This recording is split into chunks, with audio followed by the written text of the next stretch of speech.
Quem vence? Uma organização militar anciã com guerreiros de séculos de idade versus um grupo formado por um Quinch, 2 humanos, uma alma, um gato e o possível sucessor do Rei das Almas. Quando a nossa querida Kutiki Rukia foi levada de volta para Soul Society depois de ser condenada por transferir seus poderes para um humano, o Ichigo, que no processo foi simplesmente humilhado pelo Byakuya, decide treinar com Urahara e partir ao lado dos seus amigos a fim de salvá-la, iniciando assim um dos arcos shonen mais memoráveis e impactantes da indústria, a saga que definitivamente elevou o status de Bleach e do próprio autor, Kubotaito, e que também nos presenteou com um dos núcleos de personagens mais icônicos dos mangás e animes, a lendária Gotei 13. Neste vídeo vamos revisitar esse momento glorioso na história de Bleach, só que num formato um pouco diferente. Ao invés de apenas comentar sobre os eventos conforme eles são apresentados no mangá, eu vou pegar a cronologia da invasão Ryoka e dividir esses eventos nos dias em que eles acontecem. Além de dar uma nova perspectiva para tudo que está acontecendo, vocês também vão logo perceber como esse arco foi uma verdadeira aula de planejamento e administração dada pelo Kubo, especialmente quando a gente considera todas as subtramas que culminaram na traição do Aizen. Mas antes de começarmos, eu já peço de antemão o seu like se possível e o compartilhamento do vídeo para alguma amiga ou amigo seu que também seja um fã de Bleach. Muito obrigado a todos os novos tenentes e capitães que assinaram o clube de membros do canal. Vocês estão me ajudando de uma forma gigante. Muito obrigado mesmo. Também já comentem aí se essa é a parte de Bleach favorita de vocês e o que acham do arco de maneira geral. Beleza? Então, vamos lá. Considerada por muitos como a melhor saga de Bleach, o arco da Soul Society expandiu a trama, alterou o balanço de poder e ditou novas tendências. Para alguns fãs, é o ápice da escrita do Kubo e o maior momento da história. Já para outros, se tornou um marco importante, mas que não supera os eventos da Guerra dos Mil Anos ou até os momentos mais dramáticos do arco Fullbring. Porém, o que realmente importa disso tudo é que a invasão da Soul Society transformou a obra completamente, tirando o foco do mundo humano, encerrando as tramas de monstro da semana e expandindo o escopo, adicionando uma tonelada de novos personagens, com a história colocando os Shinigamis como figuras centrais. Nesse contexto, Ichigo, Ishida, Shed, Orihime, Yoruichi e mais tarde o Ganjo seriam as figuras que ajudariam a introduzir todos esses novos elementos por meio da invasão Ryoka, uma iniciativa apoiada pelo Urahara com a influência secreta do Aizen que, em apenas 7 dias, colocou a Gotei 13 e toda a Soul Society de ponta cabeça. É bastante interessante como a história de Bleach consegue definir muito bem a sua cronologia e em que momento cada evento acontece. E no arco da Soul Society, isso fica especialmente evidente. No capítulo 68 do mangá, quando o Ichigo termina o seu treinamento com Urahara e decide curtir um pouco das férias de verão, é possível notar a data marcando o dia 1º de agosto. Esse é aquele momento onde todos se reúnem para acompanhar o festival de fogos de artifício, quando a Tatsuki tem aquela conversa com a Orihime pedindo para ela não ir muito longe, e o Ishin é informado pelo Ichigo que em uma semana ele vai se ausentar e não vai retornar até o fim das férias de verão. Então, seguindo a linha do tempo, a gente pula pro dia 8 de agosto, às 1 da manhã, quando Urahara avisa todo mundo para encontrar com ele na frente da sua loja. Guiados pela Yoruichi, Ichigo, Ishida, Shed e Orihime passam pelo Senkaimon e adentram no Dangai rumo à Soul Society com o objetivo final de salvar a Rukia. Porém, já nesse momento, um elemento bem importante provoca uma mudança inesperada na linha do tempo.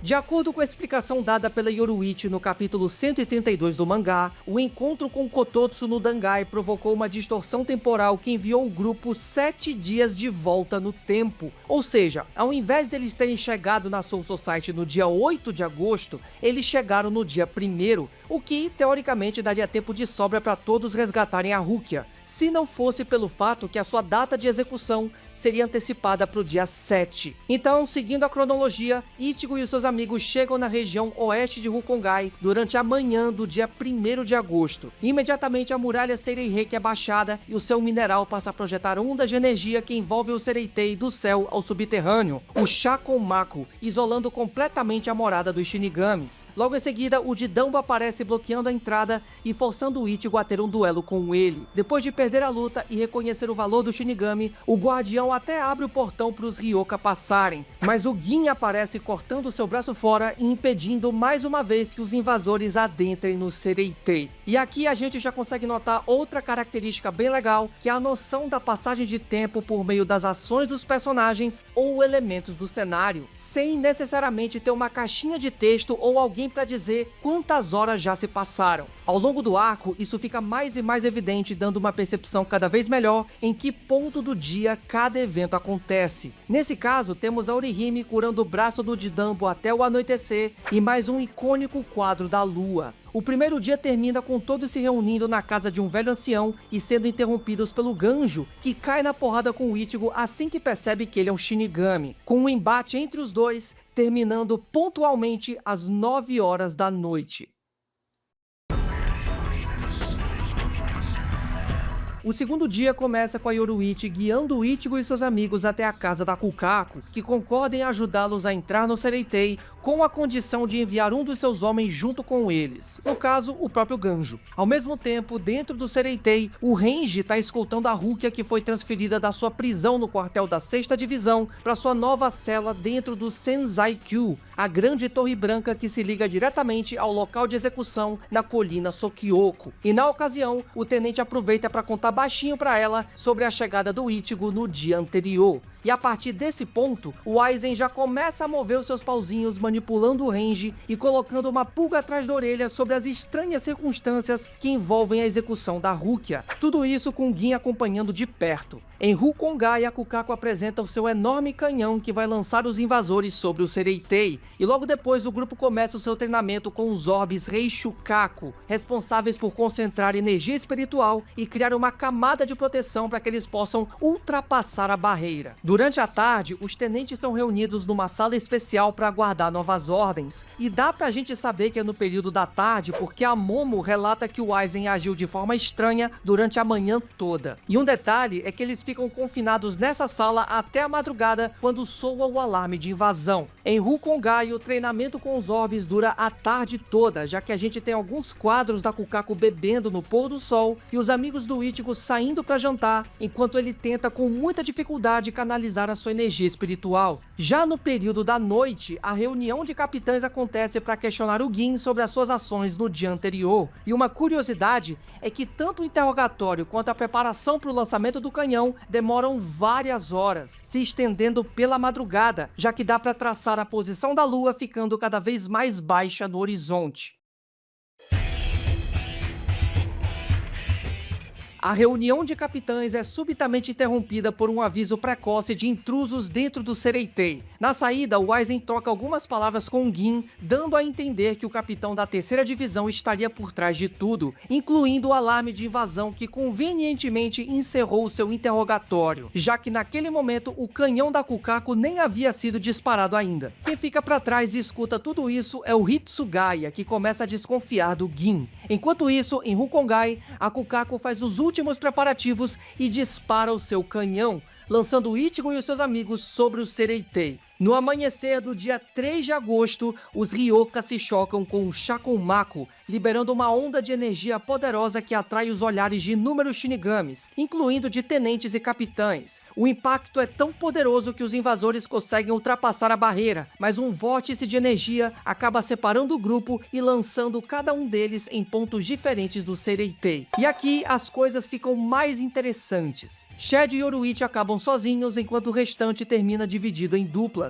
Ishida com a Orihime e Ichigo com o Ganjo. Depois da queda, o Shed se esconde no alto de uma árvore para despistar os Shinigamis. A Yoruichi também escapa de uma patrulha se movendo para o topo de um telhado, ao passo que Ishida e Orihime dão sorte de parar numa região pouco povoada. Enquanto isso, Ichigo e Ganjo dão o azar de cair próximos do Ikkaku e o Yumichika, o que provoca o primeiro grande conflito dentro das dependências do Sereitei. A dupla de Ryoka acaba se separando momentaneamente quando o Ganjo tenta fugir atraindo a atenção do Yumítica. Ao mesmo tempo, o Ichigo vence a sua luta depois de aplicar 2 golpes profundos no peito e braço do Ikkaku. Em paralelo a isso, em outra parte do Sereitei, Ishida e Orihime são surpreendidos pelo Jirobo, o 4º oficial da 7ª divisão, que por pouco não atinge a Orihime. À medida que essa luta começa, o embate entre o Yumítica e o Ganjo termina quando o Ryoka atinge o Shinigami em cheio com suas bombas de fogos de artifício. A explosão chama a atenção do Ichigo, que nesse meio tempo já havia derrotado um outro grupo de Shinigamis. Na luta contra o Jirobo, a Orihime até tenta atacar com o Tsubaki, mas o coitado é brutalmente golpeado, deixando pro Ishida encerrar a luta, disparando 2 flechas que destroem o Saketsu e o Hakusui do Shinigami. Depois de serem perseguidos por legiões de oficiais da 11ª divisão, Ichigo e Ganjo topam com o Hanataro, que é usado de refém para a dupla escapar. Nesse momento, uma explosão de energia feita pelo Shed abre um buraco na parede mais próxima, dando tempo pro Ichigo e Ganjo fugirem junto com seu refém, enquanto o Shed fica para enfrentar o restante dos Shinigamis. Com o auxílio do Hanataro, a dupla segue pela rede de canais abaixo do Sereitei até o local onde a Rukia está sendo mantida. Nesse meio tempo, os tenentes são avisados de toda a confusão que os Ryoka já causaram, o que leva o Ringe a sair sorrateiramente da reunião. Do lado de fora do complexo que leva ao Senzai-kyu, Ichigo, Ganjo e Hanataro emergem da rede de canais, onde são confrontados diretamente pelo Ringe. Depois de um embate bastante emocionante e sangrento, o Ichigo lembra do seu treinamento com Urahara e consegue abrir um rombo no peito do tenente. Um detalhe curioso é que no anime essa luta ocorre durante o pôr do sol, enquanto no mangá o céu ainda tá bem mais claro. Ao final, ambos desabam inconscientes, com o Ringe sendo levado e preso pelos Shinigamis, enquanto o Ichigo é tratado no subsolo pelo Hanataro. Mais tarde, uma segunda reunião de capitães é convocada, com o Yamamoto autorizando o uso de Zanpakuto por parte dos capitães e declarando guerra aos Ryoka. Já durante a noite, a Momo é informada sobre a nova situação e decide visitar o Aizen. E aqui, meus amigos, existem margens para interpretação sobre o que realmente rolou depois da conversa entre eles. A Momo chega muito tensa no quarto, o Aizen acolhe ela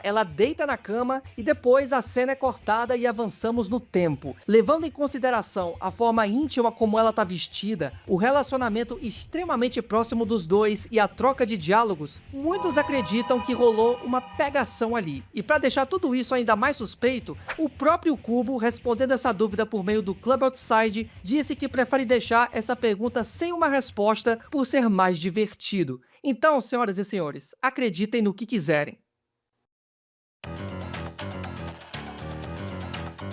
É a partir do 4º dia de invasão que as coisas realmente ficam tensas. Ainda pela manhã, o Aizen é encontrado supostamente assassinado, e a conspiração atinge o seu momento mais forte. A Momo avança contra o Gin, mas é impedida pelo Kira, com ambos os tenentes ativando suas Zanpakuto e logo em seguida sendo parados pelo Hitsugaya. Ao fim do embate, os dois saem presos e o garoto ainda vira pro Gin avisando que vai matá-lo se ele fizer algo com a Momo. É clima de tesão entre os brothers, ninguém tá puro. Ao mesmo tempo, o Ichigo, agora totalmente recuperado, tenta mais uma vez chegar na prisão da Rukia, mas é impedido pelo aparecimento do Zaraki. Na cela de detenção da 5ª divisão, a Matsumoto, tentando fazer uma boa ação, dá a carta que o Aizen havia escrito para tenente, e a coisa descamba de vez quando a Momo lê o conteúdo e cai na mentira que o Hitsugaya seria o conspirador. Enquanto Ganjo e Hanataro fogem em direção à cela da Rukia, o Ichigo fica para lutar contra o Zaraki. E aqui temos um dos momentos mais altos da história de Bleach, na minha opinião. A luta dos dois é memorável, assim como a do Byakuya, que eu vou comentar já já. E é muito legal como essas batalhas vão escalando progressivamente, criando cada vez mais tensão e apresentando personagens que ficaram marcados não só em Bleach, mas em toda a comunidade que consome mangás e animes. Enquanto a luta esquenta entre Ichigo e Zaraki, o Shed, coitado, acaba esbarrando com o Kyoraku. E assim, muitos vão dizer que o Shed deveria ter sido melhor aproveitado nessa situação, mas se a gente observar de uma perspectiva mais macro, esse não era para ser o momento dele. Na verdade, o momento do Shed nunca chegou realmente, tirando aquela luta contra o Gantenbaine. Mas o que eu quero dizer é o seguinte: na minha visão, esse é um daqueles momentos pra gente compreender melhor a força do inimigo. Nesse caso, os capitães. titãs. O público já sabe que o Shed é absurdamente forte, mas quando a gente vê o embate dele com o Kyoraku, um abismo de poder é apresentado, e isso ajuda até a contextualizar o nível de força que os personagens estão alcançando, especialmente o Ichigo. Um outro detalhe engraçado dessa luta é que os papéis meio que se invertem, né? É o Shed que assume o papel mais agressivo e ataca primeiro sem avaliar direito a situação, enquanto o Kyoraku só pede pra ele se sentar e dar uma relaxada. De volta à luta do Zaraki, a gente tem sangue pra cá, sangue pra lá, destruição de cenário, choque de espada, coreografias insanas e por fim, o Zaraki cheio de tesão remove o seu tapa-olho. Depois de uma colisão poderosa entre os dois, o Ichigo é salvo à beira da morte pela Yoruichi, enquanto o Zaraki fica meio depressivo por não saber o nome da sua Zanpakuto. Ao mesmo tempo, Ganjo e Hanataro finalmente chegam na cela da Rukia, apenas para também serem interceptados pelo Byakuya. Numa entrada secreta da colina Sokyoku, o Ichigo desperta e descobre que a Yoruichi na verdade é uma bela mulher. E imediatamente sai para salvar os seus amigos depois de sentir a pressão espiritual do Byakuya, ignorando completamente os avisos da Yoruichi. Infelizmente, ele não chega a tempo de ajudar o Ganjo, que acaba todo cortado pela Senbonzakura, e o Hanataro, que quase vai junto se não fosse pela chegada do Ukitake, que segura o braço do Byakuya. Momentos depois, o Ichigo chega, fala com a Rukia e no quarto dia de invasão nós temos o primeiro embate entre Ichigo e Byakuya. Não foi lá muito longo, mas é interessante de se observar como o Ichigo evoluiu em tão pouco tempo. A Yoruichi salva o nosso protagonista da morte pela segunda vez na mesma tarde e antes de escapar, declara ao Byakuya que vai deixar o Ichigo mais forte que ele em apenas 3 dias. Assim fechando a nossa cronologia com o arco atingindo seu clímax no dia 7 de agosto. Mas o dia ainda não acaba, já que Ishida e Orihime roubam os uniformes e se disfarçam de Shinigamis, obtendo todas as informações necessárias sem causar conflito. Aliás, essa ideia foi da Orihime. Na área secreta sob a colina Sokyoku, a Yoruichi traça o seu plano de 3 dias de treinamento e explica pro Ichigo os fundamentos da Bankai. Ao mesmo tempo, o Mayuri intercepta a Orihime e o Ishida, que mais uma vez toma a frente de batalha para lutar contra o capitão. E aqui vale dizer que apesar do Mayuri não ser o capitão mais poderoso em termos de força bruta, foi um grande feito pro Ishida vencer o segundo cientista mais quebrado da obra, com ele ainda por cima usando a sua Bankai. Enquanto a Orihime é levada para um local seguro pelo Makimaki, um oficial da 11ª Divisão, isso é importante, o Ishida vence o Mayuri e se encaminha até o Senzai Kyu, até topar com o Tousen, que libera sua Shikai, fazendo o Quinch perder a consciência. Começamos o 5º dia de invasão, precisamente às 11h33 da manhã, com o Ichigo tendo seu primeiro dia de treinamento para atingir a Bankai. Enquanto isso, muitas coisas acontecem ao mesmo tempo no Sereitei. O Renji, já recuperado, foge da sua cela depois de ter lutado sozinho contra o Ichigo, a Momo guarda a carta do Aizen e também escapa da sua prisão, e o Kira, que também estava preso, é libertado pelo Gin. Ao mesmo tempo, no quartel da 4ª Divisão, a Unohana dá uma bronca no Hanataro, enquanto Ganjo, Ishida e Shed estão se recuperando nas celas especiais, esperando serem interrogados sobre a conspiração. Enquanto isso, sabem o Makimaki que eu comentei momentos atrás? Pois é, a Yatiro acaba encontrando com ele e levando a Orihime junto pro quartel da 11ª Divisão, onde o Zaraki, que ainda tá se recuperando, vai com a cara dela e decide ajudar os Ryoka. É muito legal que aos poucos todas as subtramas meio que vão convergindo para um ponto só e a gente vai percebendo a promessa de que algo grande vai acontecer muito em breve. Algumas horas depois, Hitsugaya e Matsumoto são informados sobre a fuga dos prisioneiros. Durante a noite, depois de inspecionar a cela da Momo, o capitão da 10ª Divisão decide ir atrás dela. Paralelamente, no campo de treinamento, depois de passar o dia todo lutando contra o velho Zangetsu, o Ichigo finaliza o seu primeiro dia, com direito a Yoruichi indo para as fontes termais junto com ele, na forma de gato, infelizmente. Um pouco longe dali, Kira e Gin são abordados pelo Hitsugaya, que já andava suspeitando do capitão,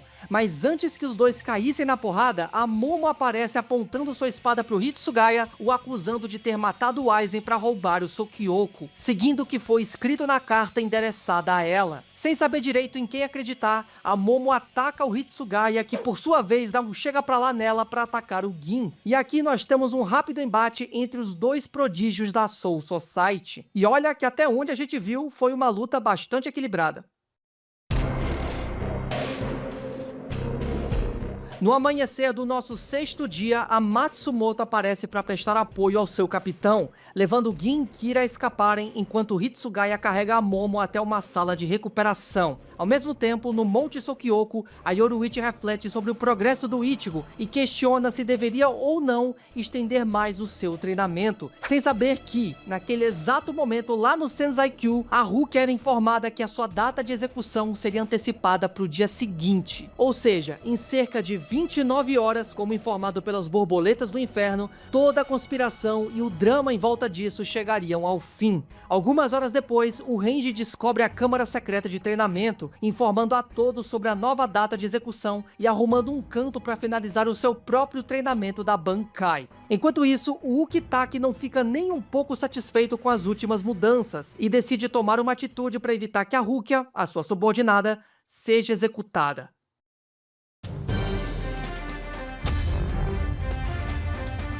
Finalmente chegamos em 7 de agosto, o dia derradeiro que conclui a saga da invasão Ryoka. Ainda durante o amanhecer, a prisioneira é escoltada pelo corpo de Kido até o seu local de execução. Nas ruas do Sereitei, o Zaraki corre entre os seus subordinados guiado pela Yachiro e Orihime, com o Ikako e o Mítica logo atrás. Eles encontram e invadem a cela onde estão Ganjo, Ishida e Shed, que ficam surpresos em ver a Orihime trabalhando junto com os Shinigamis. Ao mesmo tempo, o Renji termina o seu treinamento e decide partir antes do Ichigo, que tá dando tudo de si para vencer logo o velho Zangetsu e alcançar a Bankai. Às 5 horas da execução, os capitães e tenentes começam a ser chamados e se dirigem para o Monte Sokyoku, menos o nosso mano Kyoraku, que possui outros planos. No meio do caminho, Zaraki e o seu grupo dão de encontro com Tousen, Komamura e os seus tenentes. E aqui nós já temos o início da primeira luta do dia, com o Zaraki enfrentando Tousen e Komamura ao mesmo tempo, enquanto Ikako e o Mítica pegam o Iba e o Hisagi respectivamente, assim deixando o caminho livre para o resto do grupo seguir até o Monte Sokyoku. Em paralelo, o Renji abre caminho pelas ruas do Sereitei até ser parado pelo Byakuya, levando os dois ao combate. E essa, com certeza, é uma das lutas mais memoráveis do arco, tanto pelo seu peso emocional quanto pelo simbolismo que ela carrega.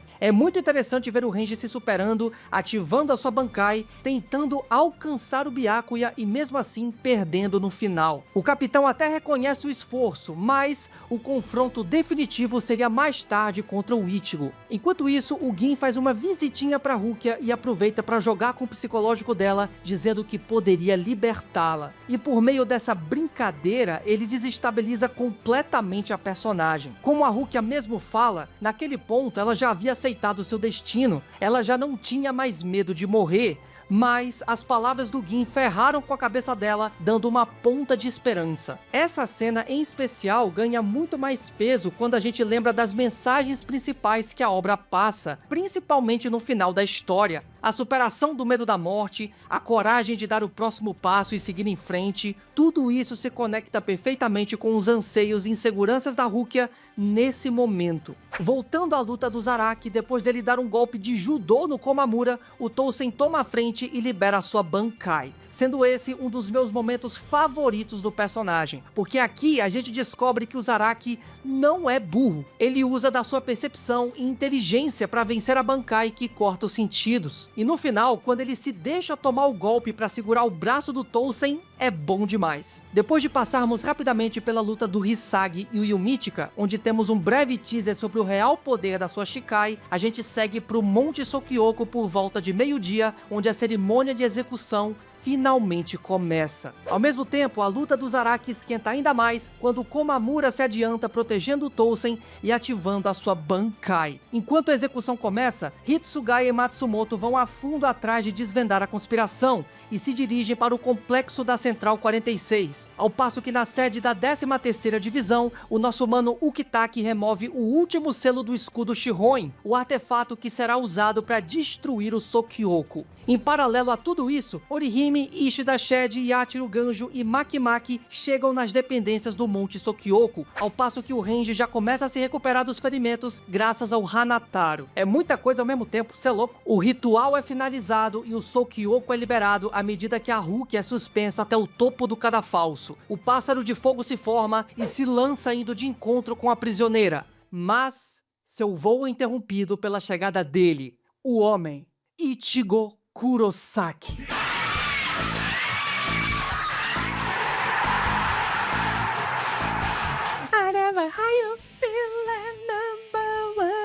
Shiny light on everyone. Meus queridos, se alguém um dia duvidou que o cubo ia escorregar no final do arco da Soul Society, esse alguém deve estar chorando em posição fetal até hoje. Simplesmente um dos momentos mais importantes e icônicos da obra, sem mais. Imediatamente, o Kitaki chega com o escudo, lança a corda no Pássaro de Fogo, o Kyoraku se junta a ele e os dois canalizam sua energia espiritual, destruindo Sokyoko definitivamente. Em seguida, o Ichigo sobe no topo do cadafalso e finca Zangetsu nele, destruindo o aparato de execução e pegando a Rukia no braço. É muita farmação de aura, rapaz, não tem como. Com o Renji chegando no local, o Ichigo lança a Rukia até ele para que os dois fujam rapidamente. Alguns tenentes até tentam ir atrás, mas o Ichigo impede, nocauteando cada um deles com um único soco. No único movimento, o Ichigo pega Zangetsu, dá um giro e choca espadas com Byakuya. Me segura que eu vou infartar. Momentos depois, é a vez da Soifon aparecer derrubando Sentaro e Akione. E é muito engraçado essa parte porque no quadro anterior, o Sentaro tá literalmente olhando pra frente e já no quadro seguinte, ele tá no céu, maluco.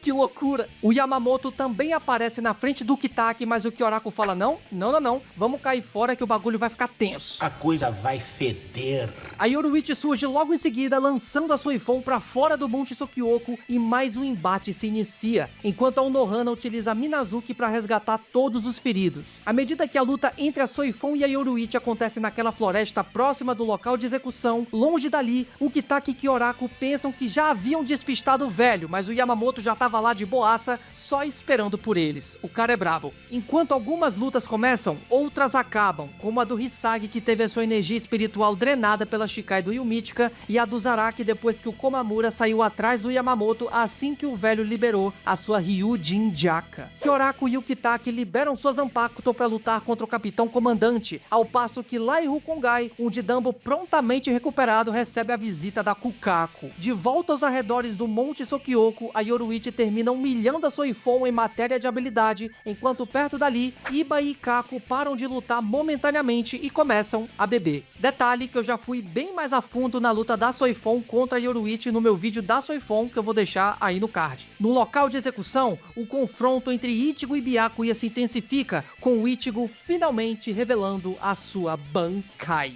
E meus amigos, que visual absurdo. É muito legal ver o Ichigo se igualando ao Byakuya nas habilidades, forçando o capitão a utilizar a técnica definitiva da sua própria Bankai, e é bom observar os painéis insanos desenhados pelo Kubo, além da coreografia exemplar. Essa luta tem tanta coisa pra comentar que merece um vídeo só pra ela. Enquanto os amigos do Ichigo chegam no topo do Monte Sokyoko, o Byakuya tenta finalizar o Ichigo, mas é impedido pelo Hollow, que toma conta do corpo dele, sendo esse um dos momentos mais hypes da história. A máscara foi preparada durante várias ocasiões e a sua recompensa foi muito satisfatória. Depois de suprimir o Hollow, Ichigo e Byakuya se lançam para um último ataque que provoca uma colisão vista de quase todo o Sereitei. Com a sua filosofia abalada, o capitão deixa de perseguir a Rukia e desaparece, com o Ichigo enfim saindo vitorioso. Enquanto isso, no complexo da Central 46, Hitsugaya e Matsumoto descobrem que todos os seus membros foram assassinados. Ligando os pontos que levaram à execução, o capitão conclui que as ordens que a Gotei 13 vinha recebendo eram todas falsas. Com o Kira aparecendo como distração no local do massacre, Hitsugaya vai atrás da Momo, enquanto a Matsumoto fica para lutar com o tenente. Depois de seguir o Hitsugaya secretamente e também presenciar o massacre da Central 46, a Momo é surpreendida pelo Gin, que a leva até a câmara mais baixa do complexo. Ali nós temos a grande revelação que o Aizen tá vivo e que ele é o grande conspirador, passando a espada na Momo e deixando o local ao lado do Gin. Coitada da Momo, né? Iludida até o último momento. O Hitsugaya chega no mesmo instante e depois de descobrir sobre tudo, avança furiosamente contra o Aizen, mas o prodígio infelizmente não é páreo para o traidor, mesmo de Bankai. Logo depois é a vez da Unohana aparecer junto da Izane, e o Aizen aproveita para revelar como enganou a todos por meio da Kyoka Suigetsu e tem o Tousen como um dos seus subordinados. Nesse momento, o Renji, que ainda tá fugindo com a Rukia, é parado pelo capitão da 9ª divisão, que utiliza um feitiço especial de Kido para levá-los de volta ao Monte Sokyoko, ao mesmo tempo que o Aizen e o Gin. Imediatamente, a Isane avisa aos Ryoka e a toda a Gotei 13 quem realmente estava por trás da conspiração, sendo esse o meu momento favorito da Isane na história. No Monte Sokyoko, Kyoko, o Renji tenta de todas as formas proteger a Rukia lutando contra o Aizen, mas ele quebra a sua Shikai e avança contra o tenente. O Ichigo chega e até tenta fazer alguma coisa combinando alguns ataques, mas os dois são vencidos facilmente. O Aizen então pega a Rukia pelo pescoço e explica sobre todo o seu plano envolvendo os 7 dias da invasão Ryoka, o Hogyoku e o seu método de holoficação. Instantes depois, o Komamura aparece e também tenta lutar contra o Aizen, mas ele só mete o Kurohitsugi e é isso aí. Depois do Hogyoku ser extraído de dentro da Rukia, o Byakuya surge para salvá-la antes dela ser morta pelo Gin, e no momento seguinte, Soifon e Yoruichi aparecem imobilizando o Aizen. Nesse meio tempo, os outros guardiões dos portões chegam para ajudar os traidores, mas o Didambo surge junto da Kukaku para impedir qualquer ação deles. Logo, toda a Gotei 13 aparece no Monte Sokyoko para prender o trio de vilões. Porém, Aizen, Gin e Tousen conseguem escapar com a ajuda da Negacion, o método que os menos grandes usam para resgatar os seus semelhantes. E assim nós encerramos a cronologia dos 7 dias da invasão Ryoka. Que montanha-russa, meus amigos! Para quem lembrava por cima, foi uma grande recapitulação. Para os que não conhecem Bleach a fundo, vocês entendem agora o porquê tanta gente considera esse arco genial. Administrar tantos eventos e fazer com que eles conversem entre si, para no final tudo chegar no mesmo ponto com tanta perfeição, é um trabalho gigante e de total mérito do Kubo. Eu mesmo reescrevi esse roteiro 2 vezes de tanta coisa que eu tive que colocar, retirar e resumir para o vídeo não ficar tão maçante. E ainda teve muita coisa que eu não falei. Eu basicamente pulei todos os flashbacks e cortei muitos eventos menores que engrandecem a narrativa. Então, se você quer consumir o arco da Soul Society de forma completa, leia o mangá, observe os pontos convergentes, as entrelinhas, leiam os poemas, porque tudo em Bleach se complementa. A obra que o Kubo criou com tanto esforço merece um olhar cuidadoso. Beleza? Muito obrigado pelo apoio. Aqui é o Matheus do canal Bambuto. E até mais.